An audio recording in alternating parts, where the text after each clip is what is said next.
Hello guys, tingnan nyo guys, ay napakagandang bahay guys, gawa ng kaibigan ko. Isa po siyang chef guys, tingnan nyo guys. Okay.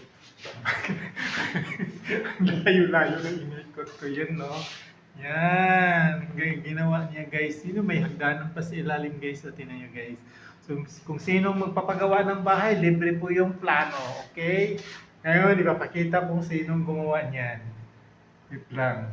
Okay? Yan ang gumawa. Yan. Siya. Yan ang gumawa. Tingnan mo guys. Oh, yan. Tingnan mo yan ang mga ano niya, oh. Oh, kalat siya dito. Siya ang gumawa. Oh, yan. Diba ang ganda guys? Kailangan upusin ko siya ng ano. Yan. Matanggal-tanggal pa sa ilalim. Ayan. Oh. Yan. Oh. Oh. Second floor. Second floor. Ito yung first floor. Ayan. Ito yung first floor niya. O, di ba?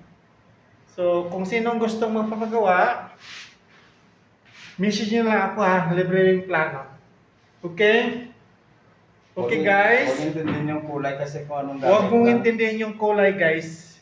Kasi ano lang yan, walang available na kulay doon. So, yun lang ang ilagay. Depende yan sa anong gusto nyong kulay. Kayo na lang ang yan. O, di ba? Maganda. O. Yan. Super ganda talaga. Atak na atak talaga yung bahay gusto. Yan o.